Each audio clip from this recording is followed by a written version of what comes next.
आप कुर्बान भाई को नहीं जानते? कुर्बान भाई इस कस्बे के सबसे शानदार शख्स हैं। कस्बे का दिल है आजाद चौक और एन आजाद चौक पर कुर्बान भाई की छोटी सी किराने की दुकान है। यहाँ हर समय सफेद कमीज पजामा पहने दो चार आने का सौदा सुलफ मांगती बच्चों बड़ों की भीड़ में घिरे कुर्बान भाई आपको नजर आ जाएंगे। भीड़ नहीं होगी तो उकड़ू बैठे कुछ लिखते होंगे। बार बार मोटे फ्रेम के चश्मे को उंगली से ऊपर चढ़ाते और माथे पर बिखरे आवारा अधकचरे बालों को दाएं या बाएं हाथ की उंगलियों में फंसा पीछे सहेजते। यदि आप यहां से सौदा लेना चाहें तो आपका स्वागत है। सबसे वाजिब दाम और सबसे ज्यादा सही तौल और शुद्ध चीज। जिस चीज से उन्हें खुद तसल्ली नहीं होगी कभी नहीं बेचेंगे। कभी धोखे से दुकान में आ भी गई तो चाहे बड़ी बड़ी सड़ जाए आपको साफ मना कर देंगे। मिर्च आपके लायक नहीं है, रंग मिली हुई आ गई है। तेल मजेदार नहीं है, रेप सीड मिला है। दिया बत्ती के लिए चाहे तो ले जाए। यही वजह है कि एक बार जो यहां से सामान ले जाता है दूसरी बार और कहीं नहीं जाता। यूं चारों तरफ बड़ी बड़ी दुकानें हैं, सिंधियों की, मारवाड़ियों की, पर कुर्बान भाई का मतलब है ईमानदारी।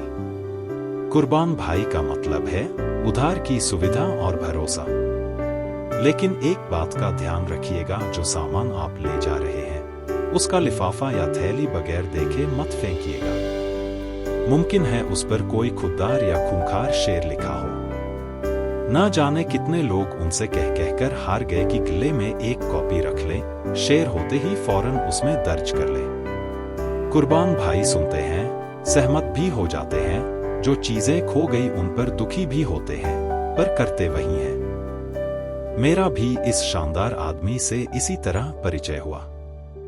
दफ्तर से लौटते हुए कुर्बान भाई की दुकान में कोई चीज लेकर घर आया। लिफाफे पर लिखा था, फकत पास वफादारी है वरना कुछ नहीं मुश्किल। बुझा सकता हूं अंगारे, अभी आंखों में पानी है।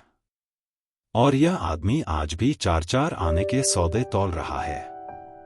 और क्यों तौल रहा है इसकी भी एक कहानी है।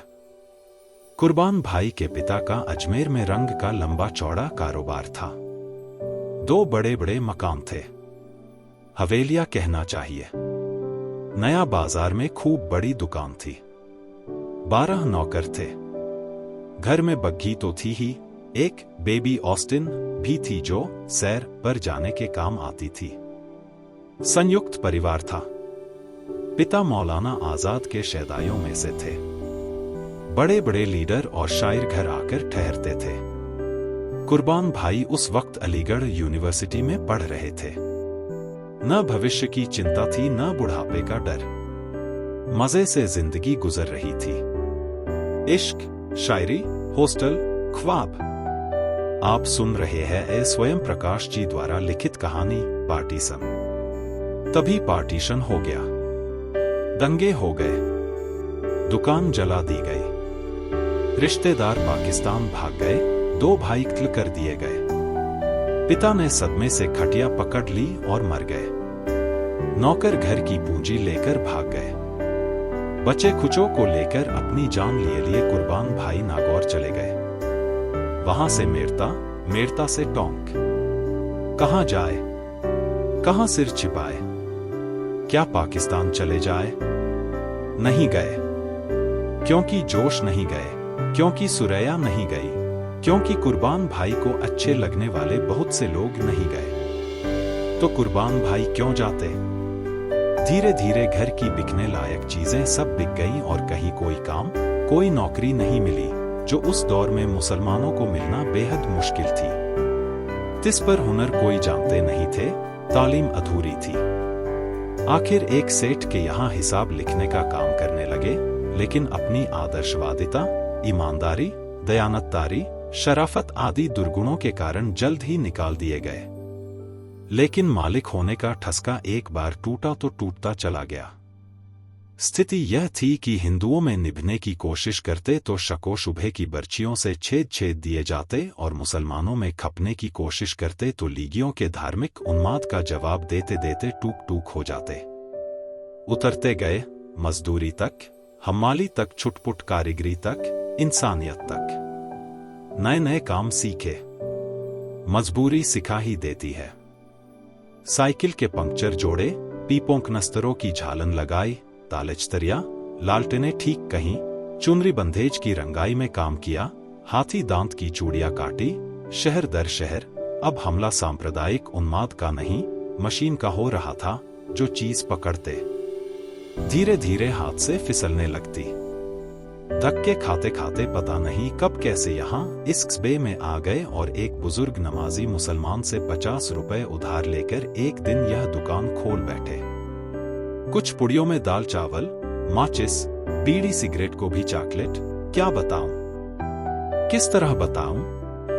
एक आदमी के दर्द और संघर्ष की तवील दास्तान का सिर्फ अपनी सुविधा के लिए चंद अल्फाज में निपटा देना न सिर्फ जियादती है, बल्कि उस संघर्ष का अपमान, उसका मजाक उड़ाने जैसा भी है। पर क्या करूं, कहानी जो कहने जा रहा हूं दूसरी है। दुकान के जरा जमते ही कुर्बान भाई ने अखबार मंगाना शुरू कर दिया। ठिया हो गया, पहनने को 2 जोड़ी कपड़े हो गए, रोटेशन चल गया, गिराकी जम गई तो आगे ख्वाहिश कौन सी थी। बच्चे कोई जिए नहीं थे, शौक मौज सैर सपाटा भूल ही चुके थे। मियां बीवी 2 जनों के लिए अल्लाह का दिया बहुत था, पत्रिकाएं क्यों न मंगाते। और उस समय कोई पत्रिका आती तो बुक पोस्ट हो या वीपी, उसे लेने कुर्बान भाई खुद पोस्ट ऑफिस पहुंच जाते। पत्रिका को बड़े जतन से संभाल कर रखते और उसका पन्ना पन्ना, हर्फ हर्फ चाट जाते। कई बार जैसे किसी भूखे प्यासे को 56 भोग मिल गए हों। अदब से अब भी इसी तरह मोहब्बत करते हैं। पत्रिकाएं मंगाकर, खरीद कर पढ़ते हैं और उनकी फाइल हिफाजत से रखते हैं। इसी सिलसिले में उनके संस्कार बोलने लगे। लोगों ने देखा, यह शख्स कभी झूठ नहीं बोलता, ठगी 420 नहीं करता, कम नहीं तौलता, अबेतबे नहीं करता, गंदे मजाक नहीं करता, अदब से बोलता है और आड़े वक्त पर हरेक के काम आता है। हर काम में इसके एक नफासत, संस्कारिता छलकती है। इसलिए धीरे धीरे कस्बे में प्रतिष्ठित लोग दुआ सलाम करने लगे। व्यापारियों के यहाँ शादी ब्याह कुछ होता, उनके कार्ड आने लगे। आकर्षित होकर खग के पास खग भी आने लगे। अब कुर्बान भाई उन्हें चाय पिला रहे हैं और ग्राहकी छोड़कर गालिब पर बहस कर रहे हैं। आहिस्ता आहिस्ता कुर्बान भाई की दुकान पढ़े लिखों का अड्डा बन गई। लेक्चरर, अध्यापक, पत्रकार, पढ़ने खिलने वाले। शाम होते ही कुर्बान भाई की दुकान ठहाकों और बहसों से गुलजार हो जाती। कुर्बान भाई आदाब अर्ज करते, चाय वाले को चाय के लिए आवाज लगाते हैं और टाट की कोई बोरी निकालकर चबूतरे पर बिछा देते।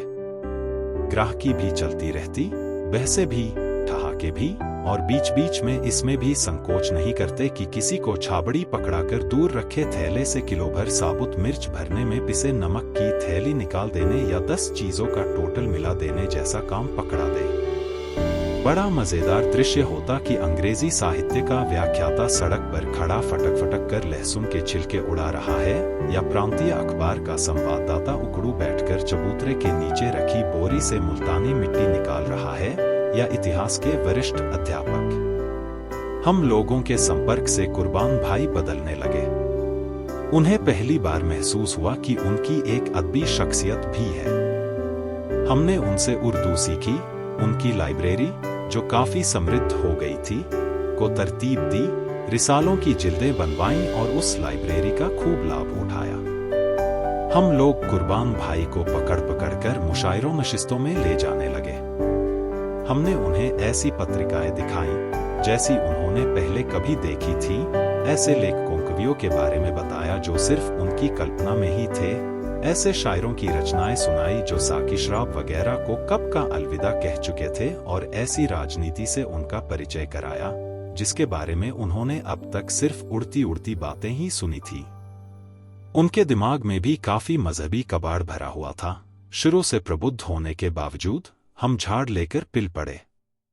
हमने उन्हें अखबार और विचार का चस्का लगा दिया, जैसा पहले किसी ने करना जरूरी नहीं समझा था।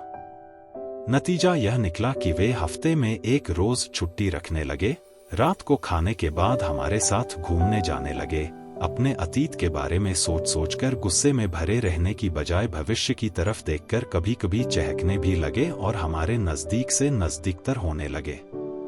एक नए किस्म का लौंडापन उन पर चढ़ने लगा। उन्हें हमारी लत पड़ने लगी। वे हमारा हर शाम इंतजार करते और हम नहीं पहुंच पाते तो वे खुद हमारे घर आ जाते। अब हुआ यह भी कि क्सबे के शरीफ और प्रतिष्ठित व्यक्ति होने की कुर्बान भाई की ख्याति से हमें लाभ न हुआ हो, हमारी बदनामी की लपेट में वे भी आने लगे। जिस परिमाण में कुर्बान भाई का जो समय हमें मिलता, उसी परिमाण में वह उनके पुराने दोस्तों लतीफ साहब, हाजी साहब, इमाम साहब वगैरह के हिस्से से कम हो जाता। नमाज पढ़ने वे सिर्फ शुक्रवार को जाते थे, अब वह भी बंद कर दिया। वाज वगैरह में चलने को कोई पहले भी उनसे नहीं कहता था, अब भी नहीं कहता। मदरसे को पहले भी चंदा देते थे, अब भी देते। हाँ, कभी कभी होने वाली राजनीतिक सभाओं में जाने को और क्सबे की राजनीति में दिलचस्पी लेने को उनके लिए खतरनाक समझकर बिरादरी वाले उन्हें टोकने जरूर लगे। पॉलिटिक्स अपने लोगों के लिए नहीं है, समझे? चुपचाप सालन रोटी खाओ और अल्लाह का नाम लो। चैन से जीना है तो इन लफड़ों में मत पड़ो। बेकार कभी धर लिए जाओगे, हमें भी फंसवाओगे। अब यहां रहना ही है तो पानी में रहकर मगरमच्छों को मुंह चिढ़ाने से क्या फायदा। लेकिन अपनी मस्ती में मस्त थे हम लोग। न हमें पता चला न खुद कुर्बान भाई को कि उन्हें झमाम बाड़े वाले ही नहीं, शाखा वाले भी घूरते हुए निकलने लगे हैं। शाम को उनकी दुकान पर आने वाले कुछ देशप्रेमी किस्म के लोगों की सतत अनुपस्थिति का गूढ़ार्थ भी हमने नहीं समझा। इसलिए आखिर वह घटना हो गई जिसने इस कहानी को एक ऐसे अप्रिय मुकाम तक पहुंचा दिया जो मन को कड़वाहट से भर देता है। एक दिन दोपहर की बात है। एक बैलगाड़ी वाले ने ठीक उनकी दुकान के सामने गाड़ी रोकी। बैल खोले और गाड़ी का अगला हिस्सा कुर्बान भाई के चबूतरे पर टिका दिया। गांव से आने वाले इसी चौक में गाड़ियां खड़ी करते हैं, बैल खोलते हैं और उन्हें चारा डालकर अपना कामकाज निपटाने चले जाते हैं। शाम को लौटते हैं और जोत कर चले जाते हैं। लेकिन वे गाड़ी किसी की दुकान के ऐन सामने खड़ी नहीं करते और किसी के चबूतरे पर रखने का तो सवाल ही नहीं उठता। इस शख्स ने तो इस तरह गाड़ी खड़ी की थी कि अब कोई ग्राहक कुर्बान भाई की दुकान तक पहुंच ही नहीं सकता था, बल्कि वे खुद भी पड़ोसी के चबूतरे पर से हुए बिना नीचे नहीं उतर सकते थे।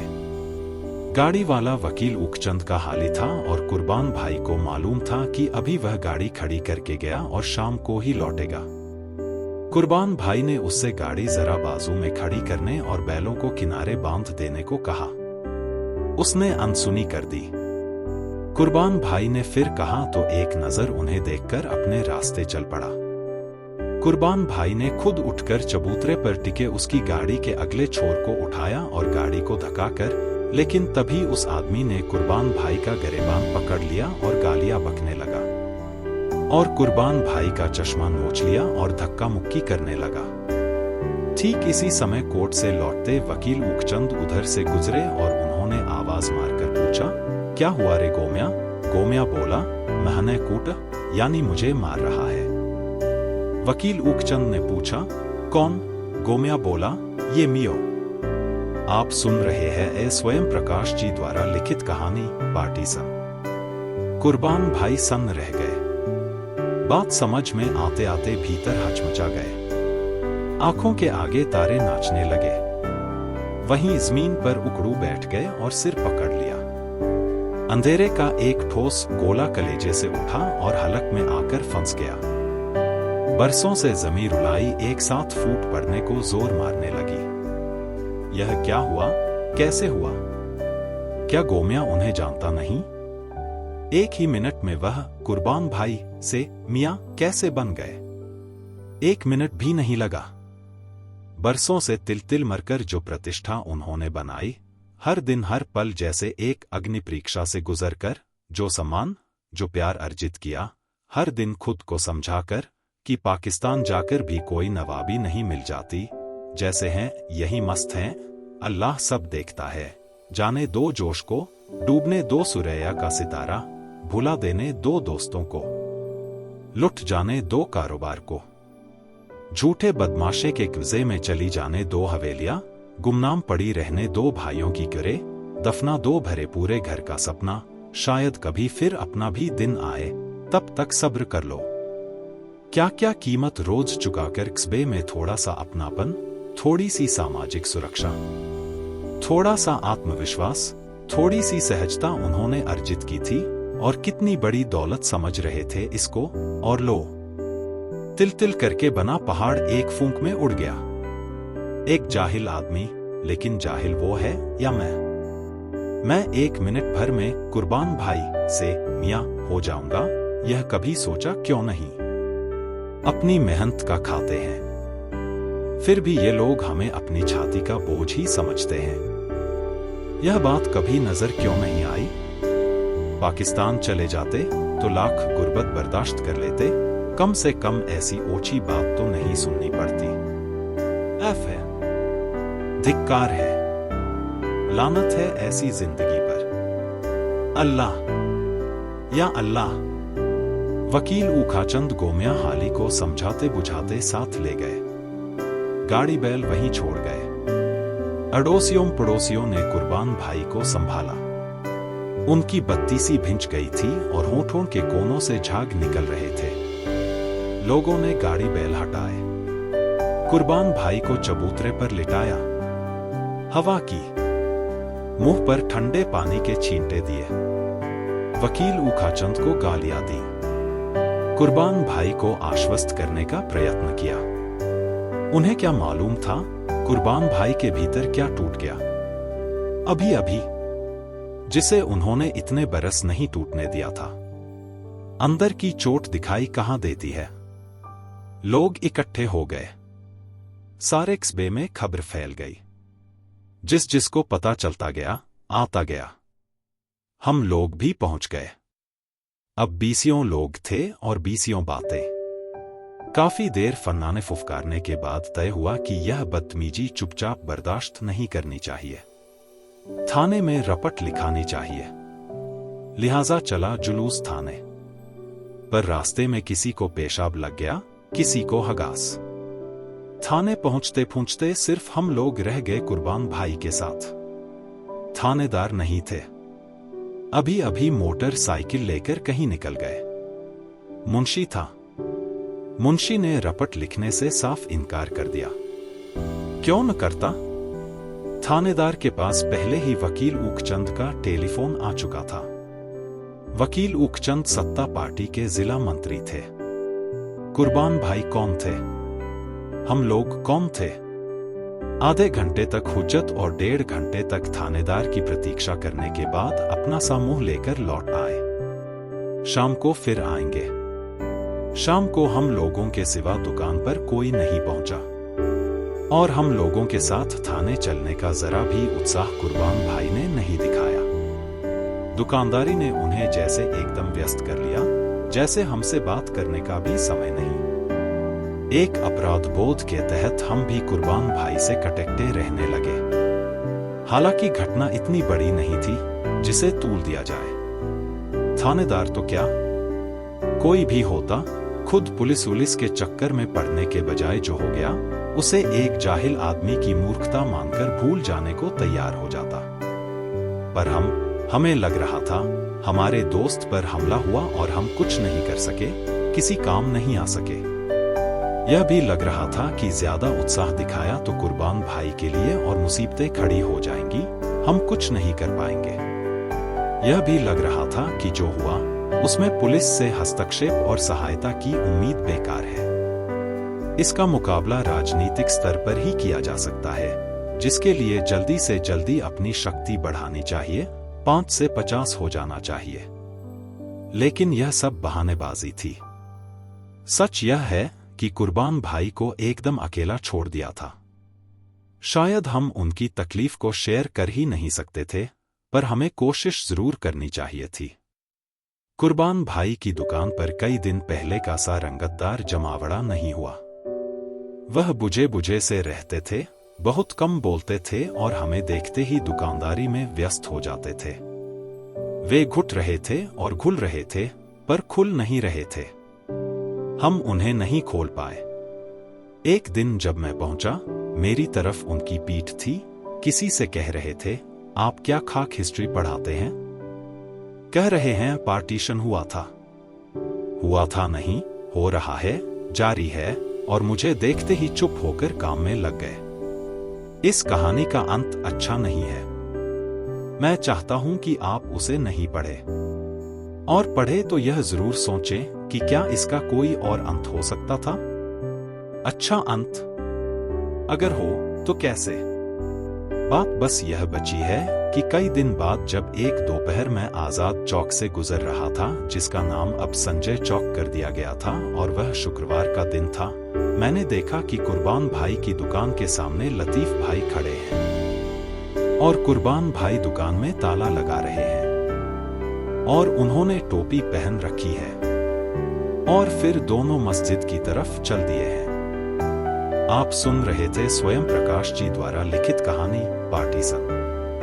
दोस्तों, कैसी लगी ये कहानी आप हमें कमेंट बॉक्स में जरूर बताना। साथ ही कहानियां ओल्ड एंड क्लासिक को सब्सक्राइब करना ना भूलें। जल्द मिलूंगा अगली कहानी लेकर। नमस्कार, जय हिंद।